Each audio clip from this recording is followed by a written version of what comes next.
जय हिंद दोस्तों, वंदे मातरम। मेरे सामने जब भी शब्द मुसलमान आता है तो मुझे शिया और सुन्नी के अलावा और कुछ इस बारे में पता नहीं।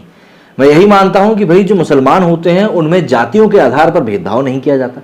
मैं यही मानता हूं कि इनमें सिर्फ शिया और सुन्नी होते हैं।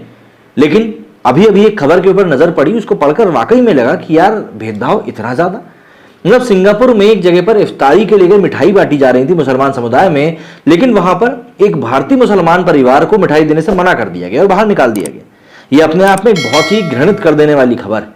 दरअसल सिंगापुर के एक सुपरमार्केट ने भारतीय मूल के मुस्लिम परिवार को रमजान में फ्री मिठाइयां खाने से साफ तौर पर मना कर दिया। स्टोर में काम करने वाले एक आदमी ने कहा कि ये मिठाइयां सिर्फ मलय समुदाय के लोगों के लिए हैं। इसके बाद उसने मुस्लिम परिवार को वहां से भगा दिया।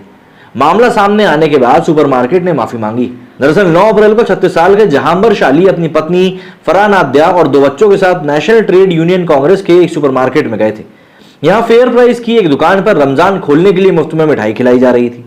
तभी वहां मौजूद एक कर्मचारी ने परिवार से कहा कि मुफ्त ट्रीट भारतीयों के लिए नहीं है। इसके बाद उसने कपल को स्टैंड से कुछ भी लेने के लिए सीधे तौर पर मना कर दिया और कहा कि वो वहां से कुछ भी करके दूर चले जाए। जहांबर शाली ने पूरी घटना से जुड़ा एक पोस्ट भी सोशल मीडिया पर शेयर किया, जहां उन्होंने लिखा कि मैं और मेरी पत्नी सिर्फ मुफ्त मिठाई की जानकारी दे रहे एक पोस्टर को पढ़ रहे थे।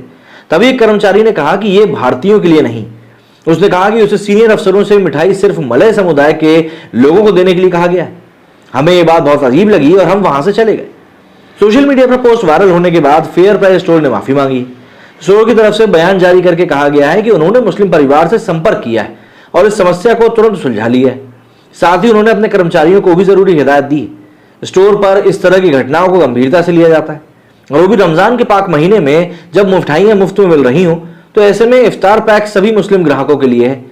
सिंगापुर में 23 मार्च को फेयर प्राइस ग्रुप ने अपना इफ्तार बाइट स्टेशन लॉन्च किया। यहां रमजान के महीने में मुस्लिमों को मुफ्त ड्रिंक्स, स्नैक्स और खजूर दिए जाते हैं। ये सेवा देश में मौजूद कंपनी के 60 स्टोर्स पर उपलब्ध है। मतलब अपने आप में ये बात कही जा सकती है कि एक बड़ी चेन है जहां पर इस तरह की सुविधाएं दी जाती है। ये बात इस चीज को क्लियर करने के लिए काफी है कि जातियों के बेसिस पर किस तरीके से मुस्लिम समुदाय में भी कितना ज्यादा एक दूसरे को बांटा जाता है। अब खाना पूर्ति तो करी ही जाएगी, जो कि की भी जा रही है इस स्टोर की तरफ से। लेकिन सबसे बड़ी बात यही है कि क्या ये खाना पूर्ति उस परिवार के दिलों के ऊपर जो जख्म आए हैं उनको पूरा कर पाएगी। मुस्लिम समुदाय के अंदर कितने सारी जातियां होती हैं ये भी इसी को देखकर पता चलता है, और आपस में ये लोग कितना भेदभाव करते हैं ये भी इसी से पता चलता है। हालांकि बड़े तौर पर देखा जाता है कि इस तरह की बातें निकलकर सामने आती नहीं, क्योंकि होती नहीं, लेकिन जब होती हैं तो काफी ज्यादा घृणित कर देने वाले ही होती हैं। मेरे वीडियो के लिए इतना ही। जय हिंद, जय भारत।